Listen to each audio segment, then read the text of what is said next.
Hi, folks. Welcome back to the Steve Malzberg Show. We're joined right now by the Attorney General of the state of Virginia, the Republican gubernatorial candidate, Ken Cuccinelli. Good to have you back, sir. How are you?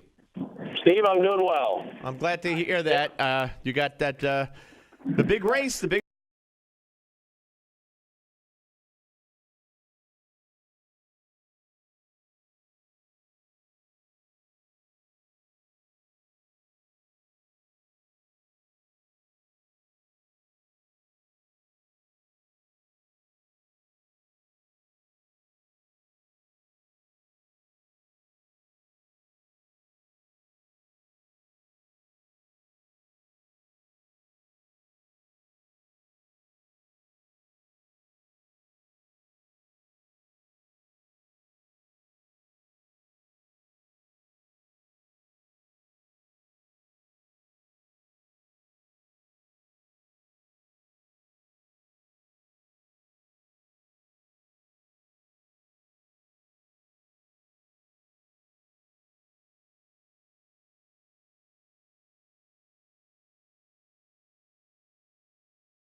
Thing in this whole episode. Yeah, not only that, I mean, as we speak, for a number of weeks now, there's been bills sitting in the Senate that were passed by the House to fund the NIH for kids with cancer, to fund veterans benefits, to let D.C. operate with their own tax money, and nobody talks about that, and the Senate let it lay there. By the way, John Boehner now making a statement saying, we fought the good fight, we just didn't win, and he's encouraging the House Republicans to vote for the Senate plan, which basically is, an extension of the debt ceiling, an extension, opening the government, and I think it just includes some income verification for Obamacare subsidies, but it does nothing else. Well, you'd think that would be part of it as it is. Of course, it wasn't. And my Attorney General's office is the number one healthcare fraud fighter among all 50 states. So that's a big deal to me, but it's because I'm such a big healthcare fraud fighter. They should be doing that anyway. I mean, the notion that, hey, okay, I'll tell you what, we won't let people cheat is some sort of concession is a little bit, it's thin rules. say the least. Well, we're talking to Ken Cuccinelli, the current Attorney General of Virginia, of course, the Republican gubernatorial candidate in that state. The election coming up in less than a month. Do you have standing? Do the nation's attorneys general have standing to go to court and say to Obama? Because we already had a orthodontist from Florida who's doing a very brave thing. He's going to court. He hates Obamacare, but he wants the entire law enforced the way it was passed, without Obama picking and choosing the way he does on so many other laws, by the way. But do you have standing as an attorney general to go to court and say he's breaking the law, he's violating the Constitution by picking and choosing who gets a year's extension, et cetera? No, Steve, one of the terrible things with this president is he has raised abandonment of the rule of law a tactic. And it used to be that the rule of law was one of those things you could say that wove all of us together as Americans. And now he picks and chooses what laws he wants to enforce. And I'm running against an opponent who just thinks this is dandy. He's saying he's going to do the same thing as the governor of Virginia. So you see this spreading with Terry McAuliffe in Virginia and others, where they're just saying, well, I'm just going to make up legal authority. And he's literally given examples of it. It is the first step toward tyranny, the abandonment of the rule of law that we're seeing. And I have an opponent, we just talked about the Washington government shutdown. In Virginia, I have an opponent who has said, if you don't expand Obamacare, if you don't do the Medicaid expansion, I won't sign the Virginia budget. That's what Terry McAuliffe said for 4 months. So where you have some people criticizing Republicans for saying, well, we need to shrink this, or we shouldn't let government go forward. Here in my governor's race, I'm running against Terry McAuliffe, who said, if you won't expand it, if you won't do the Medicaid expansion, I won't sign the Virginia budget. And for your listeners, a governor who won't sign the Virginia budget is a government shutdown in Virginia. Yeah. Isn't it interesting? We've got the opposite here. He didn't think Obamacare went far enough. He wanted a full-blown single payer, which of course means the nationalization of all health insurance. You think dealing with your health insurance company is lousy? Wait till you get to deal with your government on those same questions. All right, let's. And they're dictating to your doctor what health care you're going to get. Ken, they're talking about Terry McAuliffe, the fact that the Clintons are now out in force, fundraising for your opponent and campaigning for him. Hillary's going to announce some kind of women for McAuliffe on Saturday. But you've said that Terry McAuliffe is flat out lying when it comes to women's issues. And I think what people need to know about you, if they don't know, am I correct? You have 5 daughters? I have 5 daughters and 2 sons in that order, and I want my daughters to have every opportunity and every freedom that everybody else has. And the main concern I have for them is that the next generation isn't going to have the opportunities that we've had because of the kind of crushing growth of government that Terry McAuliffe represents. Yeah, no, absolutely. But, it's amazing, the war on women, and you're anti-woman because you believe in right to life. But it always boggles my mind, if only they knew, and if only we became aware, like we know about you now, that, the people that face these accusations, that they have mothers and wives and daughters and families. It's like, Republicans don't want clean water and clean air. They want dirty water and dirty air. I guess they breathe and drink something else than the rest of us. It's just so bogus. It is very bogus, and they take it to outrageous extremes. Like they're running ads saying I'm against things like contraception and divorce, which is, it's just ridiculous. It's ridiculous, but people see it. Newspapers report on it. They're allies. And boom, it becomes a fact, or the appearance of a fact to a voter, even though it's flat out lie. And the notion that those of us that are pro-life, who because we love children, is that so terrible? Really? Is that so terrible? Well, let me tell you what I do about that as AG. We've convicted more internet child predators than ever before. We've rescued more girls from human trafficking rings than this didn't happen in Virginia until I became AG.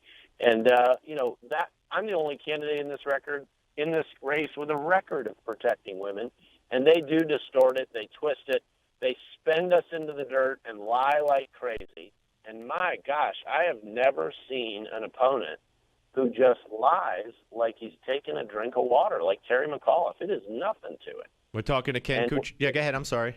No, and when you combine it with being outspent very badly, it has a real impact. And we could use people's help at Cuccinelli.com if they're willing to help us out in fighting back against Cuccinelli.com. I got to ask you two more things. One is about this tape that they're making a big deal about, that you talked about, again, your strong right to life views, and about God and being surprised that God hasn't punished America in some way for abortion. I mean, is that one of those gotcha things that they're exploiting, or what? Oh, yeah. Well, if you go back to Abraham Lincoln in the Civil War, he looked at he looked at the Civil War as a sort of a national penance for slavery, the evil of slavery, and letting it go on. And the founders knew how bad it was.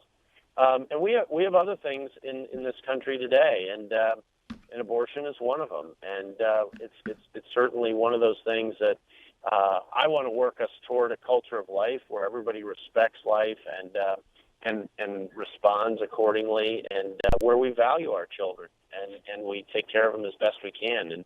And I do that whether they're mentally ill or mentally retarded, whether it doesn't matter. I've fought for those kids in every way. And but again, they twist and they lie, and it's their only tactic. One thing that they don't do is debate issues, because we beat them on every issue that matters in people's lives in the next 4 years. My opponent's promised everyone everything he can think of.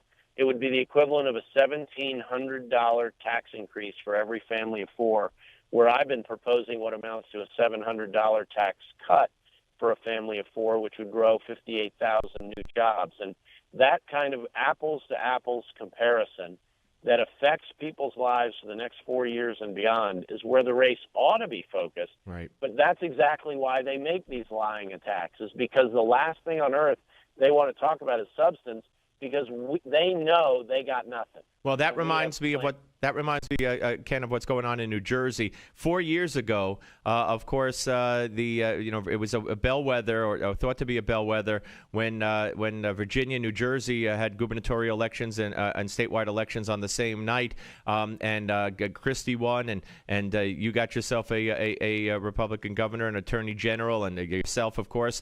Are you keeping an eye on this special election between Steve Lonegan and Cory Booker in New Jersey tonight? I am certainly watching it. I've been watching some of the highlights, but only at a headline level. My head hardly ever peeks outside of the boundaries of Virginia for obvious reasons. And it's just a part of keeping your eye on the ball when it comes to politics. And while I know my race matters to the whole country, it matters most to Virginians. And those are the people I've been working to serve for 20 years, and look to do that for 4 more. And I'm running against a guy who's never done anything for Virginians at all until he ran for governor, if you count that. So, it's a stark contrast. We've got no community contribution or involvement of any kind by Terry McAuliffe until he ran for governor. So, and then the latest revelation a week ago about him investing in terminally ill people dying, gambling on the terminally ill, there with this insurance scam out of Rhode Island that a Democrat prosecutor unveiled the indictment of. And people look at this and go, oh, my gosh, you're kidding. Can this possibly be true? And McAuliffe has conceded he was investing in these terminally ill people dying with life insurance, annuities, and things like that, where they got paid out when people died. And he's lied at least in 2 ways about how he made his money here, and he will not release his taxes. And this is a guy who was calling on Mitt Romney last year to do it, but he won't do it himself. And I've done it. I've released 8 years of my taxes. So, I'm the open candidate. I've been the honest candidate in this race. It's a very stark contrast to Terry McAuliffe's lies and cover-ups. All right, listen, Ken, we wish you luck, and we'll speak to you again soon. Thank you for taking the time, sir. Thanks, Steve. Good to talk to you. My pleasure. Ken Cuccinelli.